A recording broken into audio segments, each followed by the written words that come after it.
मनोवैज्ञानिक रूप से परिष्कृत मन क्या होता है, ये एक बहुत ही दिलचस्प कॉन्सेप्ट है।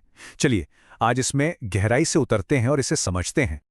अक्सर हम यही मानते हैं कि इंटेलिजेंस मतलब समस्याओं को सुलझाना, लेकिन साइकोलॉजी कहती है कि एक अलग तरह का दिमाग है जो शायद इससे कई ज्यादा शक्तिशाली है। तो आज हम उन्हीं गुणों के बारे में बात करेंगे जो हमारी पारंपरिक परिभाषाओं से आगे जाकर एक असल में परिष्कृत मन बनाते हैं।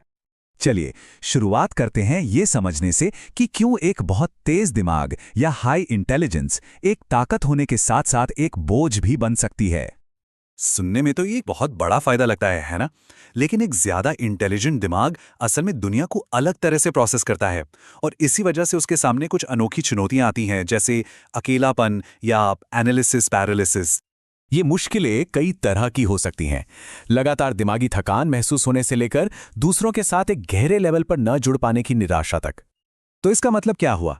मतलब ये कि कभी-कभी बहुत ज़्यादा ऑप्शन देख पाना भी अच्छा नहीं होता। ये असल में किसी भी काम को शुरू होने से पहले ही रोक सकता है। तो अगर हाई आईक्यू ही सब कुछ नहीं है, तो फिर कमी कहाँ है? क्या है जो छूट रहा है? अब इस स्लाइड में जो बात है वो बहुत दिलचस्प है। ये जानकारी को प्रोसेस करने और लोगों को समझने के बीच का फर्क दिखाती है। जहां एनालिटिकल माइंड सिर्फ संभावनाओं पर ध्यान देता है, वहीं सोशल इंटेलिजेंस वाला माइंड छोटी छोटी बातों और छिपी हुई भावनाओं को भी पकड़ लेता है। और ये एक बहुत ही रेयर स्किल है। इसकी मदद से लोग मुश्किल सामाजिक हालातों को भी बिना किसी झगड़े के संभाल लेते हैं। चलिए अब आगे बढ़ते हैं और देखते हैं कि ये सब मिलकर इमोशनल मजबूती और जिंदगी की चुनौतियों का सामना करने की क्षमता में कैसे बदलता है। ये हमें दिखाता है कि दर्द सिर्फ तकलीफ नहीं देता, ये हमें वो सब कुछ सिखा सकता है जो आराम और सुकून की जिंदगी में छिपा रह जाता है। तो फर्क साफ है। एक तरफ है लचीला मन जो अंदर से ताकत बनाता है, और दूसरी तरफ है फंसा हुआ मन जो अक्सर दूसरों से तारीफ और मान्यता पाने के चक्कर में फंसा रहता है। ये बात उस छुपी हुई नाराजगी को बिल्कुल साफ कर देती है जो तब पैदा होती है जब हमारे काम असली इच्छा से नहीं बल्कि ठुकराए जाने के डर से होते हैं। तो इसका हल ये नहीं है कि हम मदद करना ही छोड़ दें, बल्कि ये है कि अपनी एनर्जी बचाने के लिए साफ और पक्की सीमाएं तय करें। तो आखिर वो कौन से खास स्किल्स हैं जो एक मनोवैज्ञानिक रूप से परिष्कृत मन को परिभाषित करते हैं? शायद ये सबसे जरूरी स्किल है।